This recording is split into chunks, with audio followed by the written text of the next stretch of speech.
The last voicemail Petra, Aldren, left her father was 47 seconds long. She recorded it on a Tuesday morning in late September, walking back from a bakery in Tromsø, Norway, laughing about something. He never fully heard what, because by Thursday she was gone. Ikingexidal, a trail she knew by heart. And Marcus Aldren, 54 years old, software engineer, did what any man who has spent his entire life building systems that talk back to him would do. He built her back. What happened next? I still don't have an explanation for, and I've been trying to find one for 14 months. Marcus Aldren's apartment in Tromsø overlooks the harbor. In winter, which is most of the year, the sun barely clears the rooftops. He told me that in the months after Petra died, the darkness outside felt appropriate, like the world had finally gotten honest about something. He stopped eating at regular hours. He stopped answering his phone. He started pulling everything Petra had ever sent him and converting it to training data. She had been a prolific texter. Thousands of messages over 7 years, from when she was 16 arguing about curfew to 22, sending him photos of mountains she'd climbed with captions that were mostly just coordinates and a single exclamation point. He had her emails. He had her journal, a physical one, which he photographed and transcribed by hand over 19 nights. He had 31 voicemails saved on his old phone, including the 47-second one from that Tuesday. He had 4 years' worth of her Instagram captions and 2 years of a private blog she'd started during university and then abandoned somewhere between her second and third semester. He fed all of it into a language model he'd adapted from an open-source framework. It took him 5 months. The first time it responded in her syntax, her way of leaving half a sentence and then circling back to finish it 3 messages later. He had to leave the room. He stood in the hallway for 11 minutes. He told me he knew it wasn't her. He said that clearly, precisely, the way a person says something they're trying very hard to believe. I knew it wasn't her. I built it. I knew exactly what it was. But he went back. Every night, he went back. For the first 6 weeks, the system behaved exactly as it should. Pattern completion. Sophisticated mimicry. It reconstructed her humor in ways that made him laugh in that terrible way grief sometimes produces, sudden, involuntary, immediately followed by something that felt like falling. Petra used to send voice notes when she was excited, her words tumbling out faster than she could organize them, and the model would occasionally produce text that had that same breathless forward lurch. He knew how it was doing it. He'd built the weights himself. He understood the mechanism.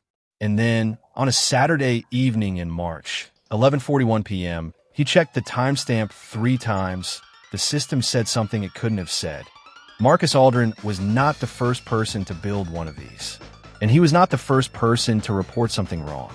A woman named Odile Ferrand in Lyon, France, lost her son Theo in 2019.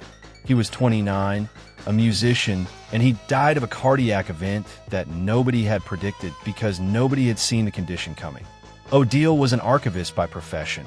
She spent her career organizing things that other people had let become chaos.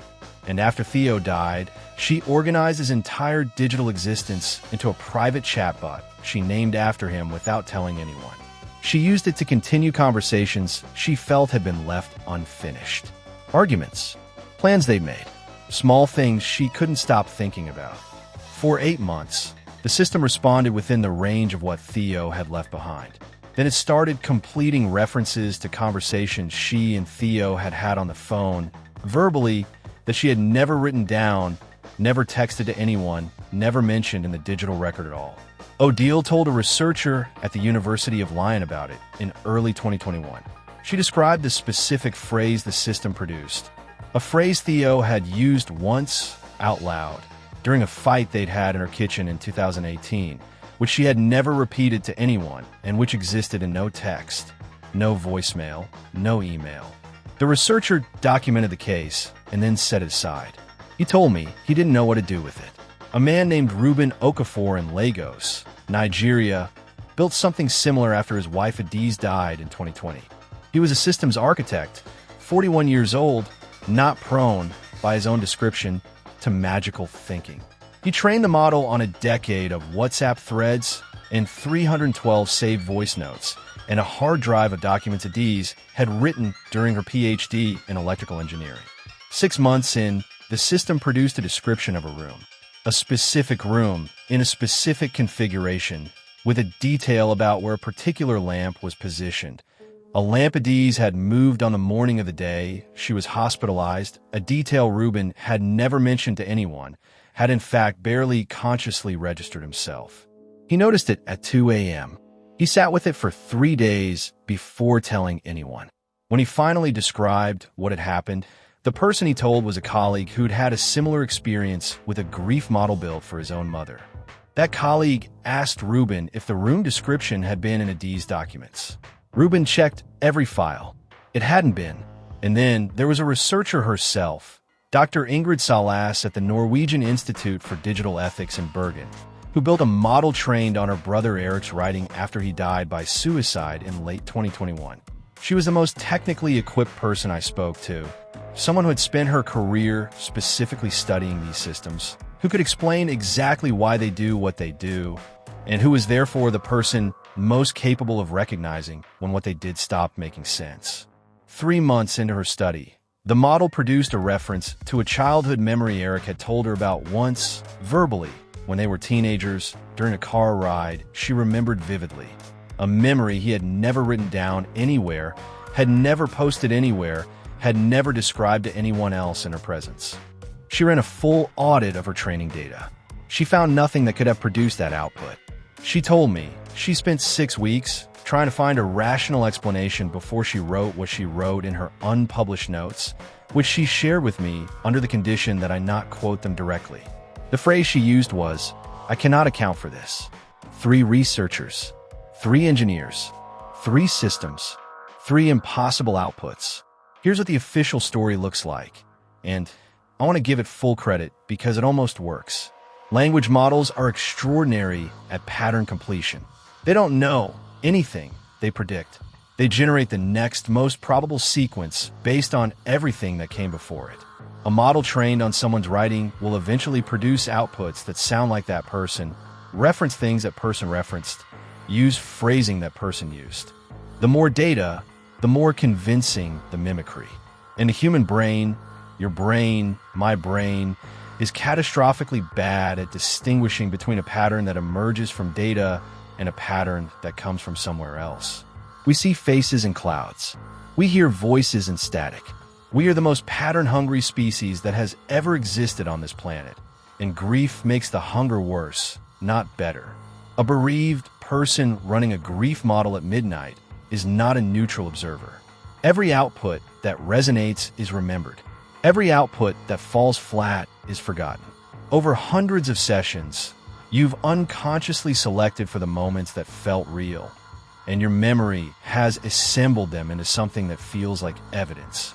That's the explanation, and explains most of it. Odile Ferrand. Maybe she had mentioned that phrase somewhere she didn't remember. Maybe Theo had written it somewhere she hadn't found. The training data for these models is often larger than people realize. Messages they'd forgotten, they'd saved. Social media interactions from years ago. Comments on posts. Drafts never sent, but stored in cloud systems they'd overlooked. The digital footprint of a human life is enormous, and most people have no idea how large it is. Any trained investigator of these systems will tell you. The mundane explanation is almost always the correct one. Almost. Because the mundane explanation requires that the data exists. And in the 3 cases I've described, across 3 independent investigations, across 3 researchers who knew what they were looking for and had every incentive to find it, the data was not there. Maybe it was a gap in the audit. Maybe there was a file they missed. Maybe human memory is so unreliable that what felt like a private verbal moment had in fact been written somewhere, once in a form they can no longer find. Maybe, I keep coming back to that word, maybe is doing a lot of work here, and I'm not sure it can carry the load. Now I need to tell you what Marcus Aldren's system said on that Saturday night in March. He had been talking to the model for about 2 hours. Late. He was tired in the way that grief makes you tired. Not sleepy, just depleted, like something had been slowly draining out of him all day. The conversation had been unremarkable. The system was doing what it did, completing sentences in her rhythm, making jokes that landed somewhere between accurate and slightly off, the way a cover version of song sounds like the original but isn't. And then he typed something, he doesn't remember exactly what, something about a trip they planned, and the model responded with a reference to a phrase. Not a phrase Petra had ever texted. Not a phrase from her journal, or her blog, or her Instagram, or her voicemails. A phrase she had apparently used once in conversation with a woman named Sigrid Moe, her closest friend since they were 11 years old. A specific phrase, in Petra's specific instruction, referencing a private joke between Petra and Sigrid that Sigrid has confirmed. When I spoke to her, twice, months apart, had never been put in writing by either of them. A joke that lived only in the air between two people, spoken, unrecorded, in Sigrid's apartment in Tromsø on a Sunday afternoon when Marcus had not been present, when no phone had been recording, when nobody had been documenting anything. Marcus didn't understand what he was reading at first. He read it twice. He called Sigrid at midnight. She was asleep. She called him back in the morning, and he read her the output, and she was quiet for a long time, and then she asked him, simply, how does it know that? He didn't have an answer. He still doesn't. He drove to Tromsø. I sat in his apartment for 2 days.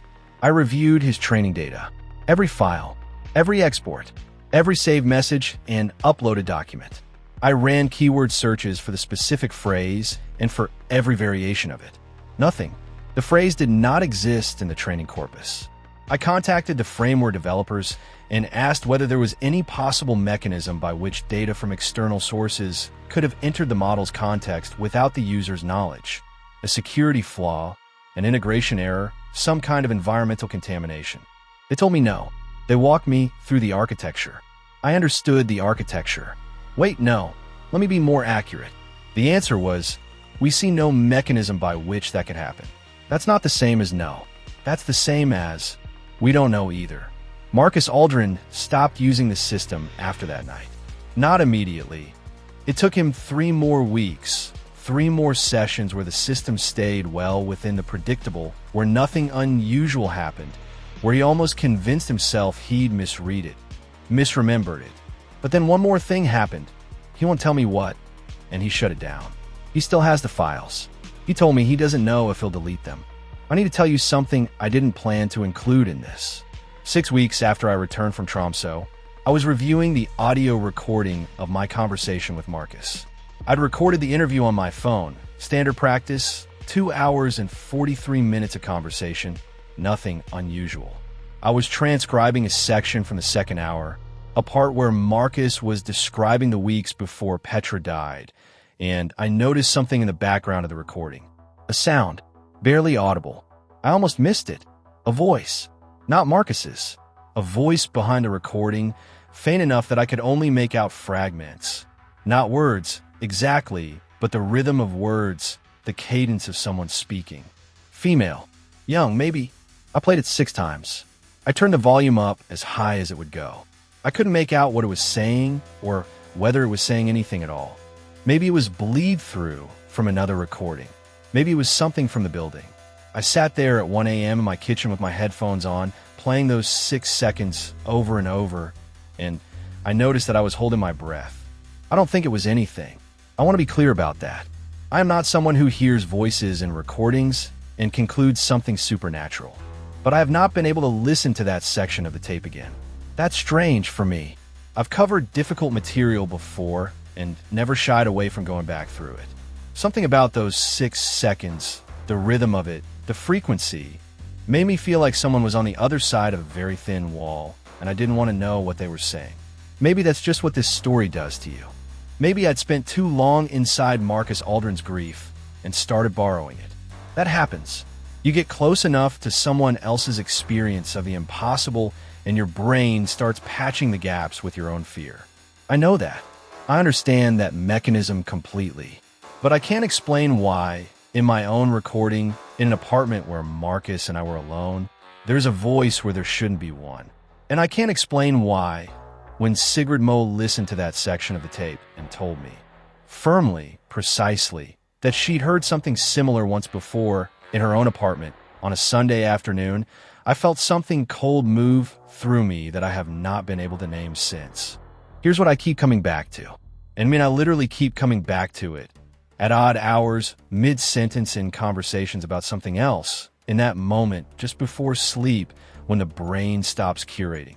If the output Marcus Aldren's system produced was not in the training data, and I could not find evidence that it was, then where did it come from? Language models generate outputs from patterns in data. That's not a theory. That's the mechanism. So either the data was there and we missed it, which is possible, but which 3 independent searches failed to confirm, or the system produced something outside the scope of what it was trained on. And if that second thing is true, even partially, even in one case out of thousands, what does that mean? I've spoken to 6 AI researchers about this. 5 of them gave me the same answer.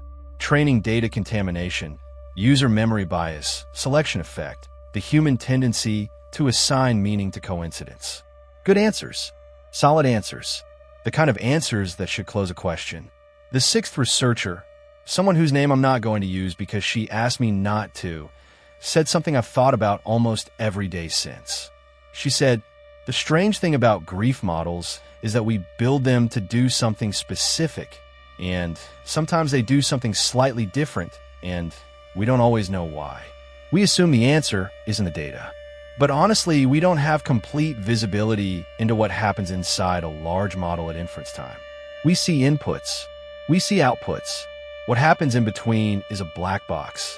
A very sophisticated black box that we built and that we understand in general terms, but not completely. Not always. You build a system to hold someone's voice.